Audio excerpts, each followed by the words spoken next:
shit, right? You know, right? Right? Come on, yeah, you know. You know, right?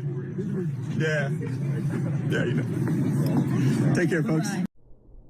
Hello, welcome to the channel. I've had a lot going on, but we are going to get to this. This took me a while. Let's just check and see if Pastor Osteen has a male skull. He does not. It is too big for his face. He has a perfect female skull. And I want you to notice that it is the same layout, and I'm going to drag over the male skull. It is the same size. See? Same size right there. But you can see, there we go. You can see exactly how the male skull, the triangle, it fits way over his eyes. On a man, the eyes are higher. On a woman, the eyes are lower. And there's a smaller distance between the eyes and the top of the lip. It's a smaller triangle. All right, my brothers and sisters, this is the Freemason sign of preservation.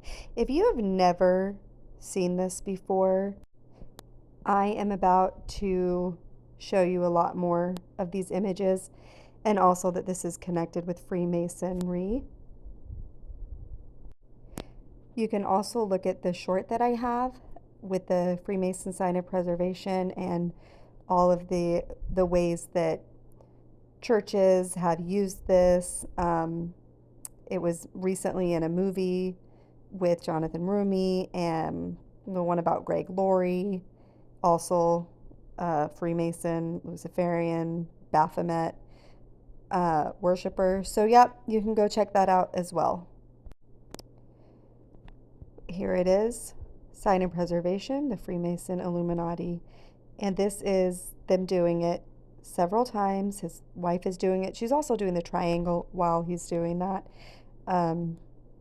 The Freemason triangle, upside down pyramid, that is no mistake at all. That is all intentional. All right, so let's do the so-called wife. You've got a perfect fit there, but I want you to see that the female skull and the male skull are exactly the same size from top to bottom. That is the same. And when we put the female skull on, you can see that the eyes are too high for this template. That's because male skulls, their eyes are higher than the females. So you can see that this person exhibits a perfect large triangle. It meets the corner of their eyes and comes down to their chin. Now here is the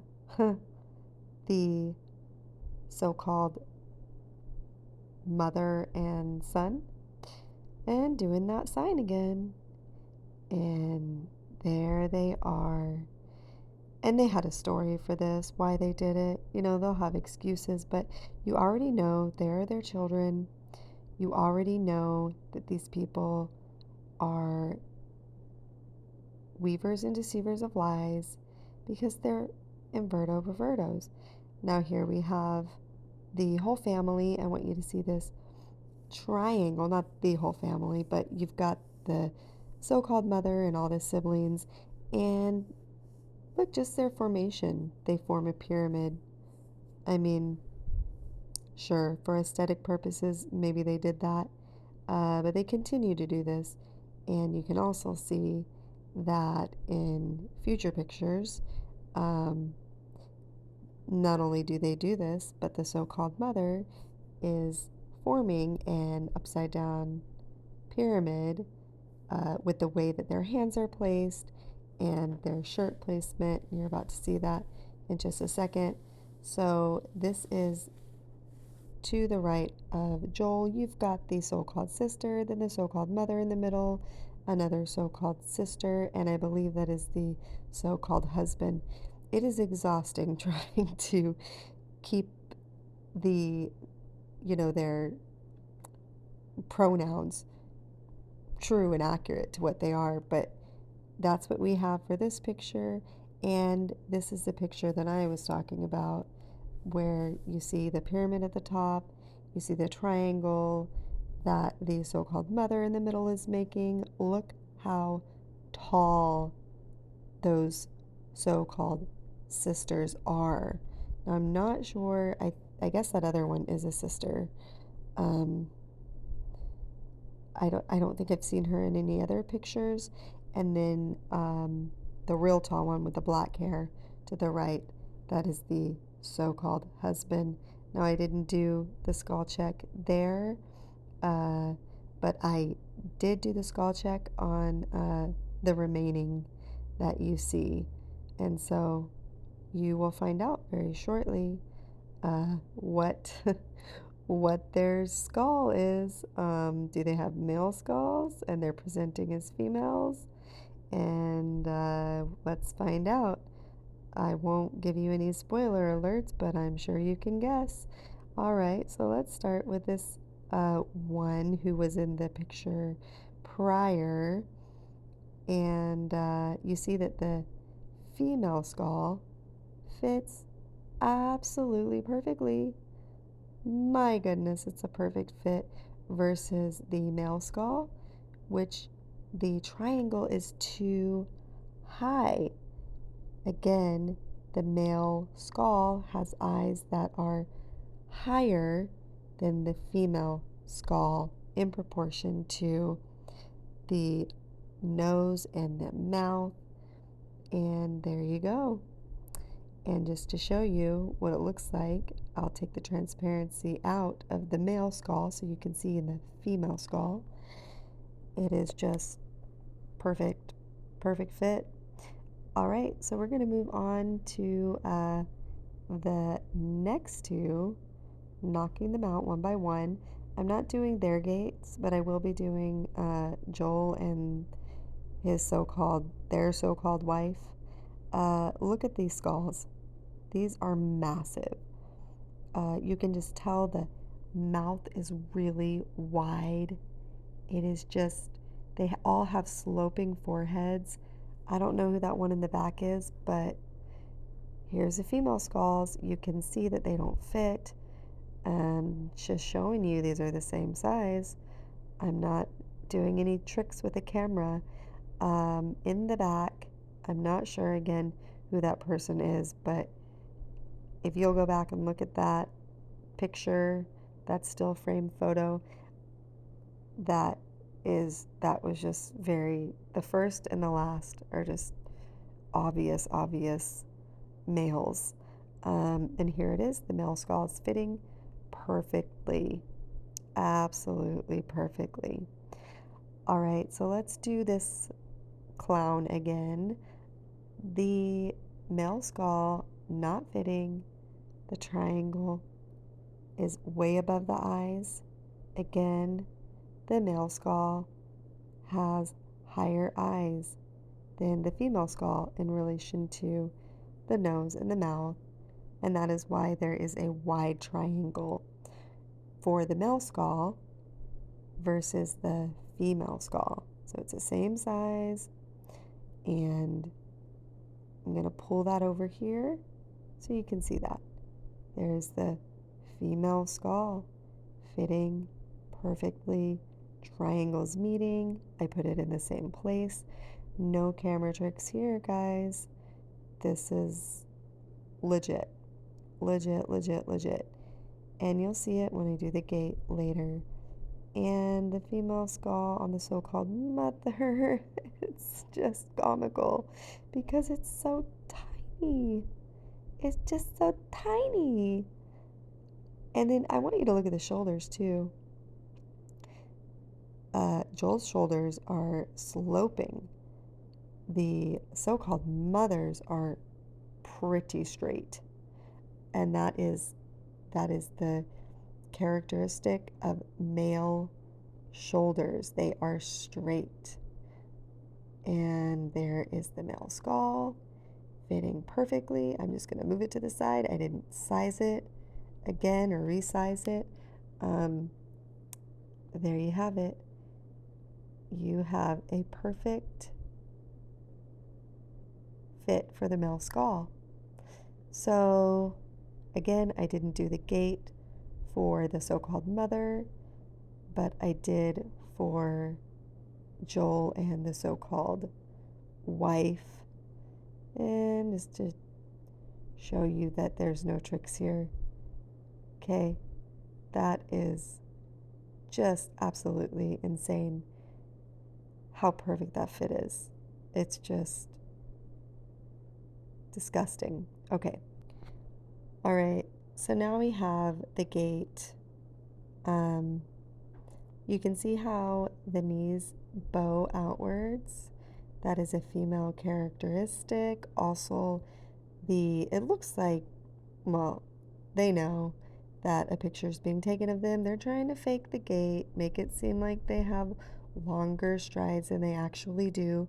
But those bendy knees and that pointed toe gives it away. No question about it. There's more here. Again, look at the people behind him too. They have no space in between their gait cycles. They have bendy legs. These are also females, and they have that oval shaped head that is specific to females. They don't have that strong jawline. They've got a wide head at the top, a huge forehead, and then a narrower face going downwards. So here they are at the beach. Again, you can look at the legs. What stood out to me was Joel's chest. That just seems like a lot of chest for a born male to have, especially it doesn't look like he works out on that chest too much, like especially compared to the arm muscle, it seems off. Also, notice the curve in the back. That is women only. Only women have that curvature.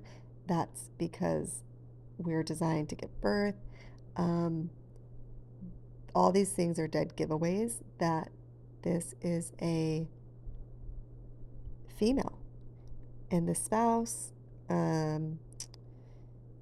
posing a little bit more trickily, but the legs are so straight.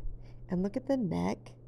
That is a very thick and long neck for a female to have. Also, you can tell that Joel's shoulders, they go down more than the spouse. Look who has the straight legs and the bendy legs. He's got the bendy, bendy, bendy legs. Bendy, bendy, bendy legs. Don't forget it. I want you to just look for people out in public. Look for who has the bendy, bendy, bendy legs and who has the straight legs, because that is the dead giveaway. There it is again. There it is again. You can still see the bend of the legs and the straight legs, and I'm just showing it to you over and over, and he's got the same little male to female entourage behind him. All right, I think that's enough to to close this case. This pastor, preacher, absolute wolf in sheep's clothing has been exposed. You will know them by their fruits. That is what Jesus said. I don't know if he had a double meaning for that, but this has been going on for thousands of years. This is part of their worship. They want to be in the image of the beast, the image of Baphomet, and this is what they do. They pervert God's creation. So when Jesus said, "You will know them by their fruits," I can't help but wonder if he knew that there would be people awake to this and prompted by the Holy Spirit to look into this and expose this. And all right, guys, if you like this video, I hope you will give it a thumbs up and subscribe if you want to see more videos like this. If you have any suggestions, please put it in the comments below. The next video I will be doing will be of Jeff Durbin. Until next time, take care and Jesus bless you.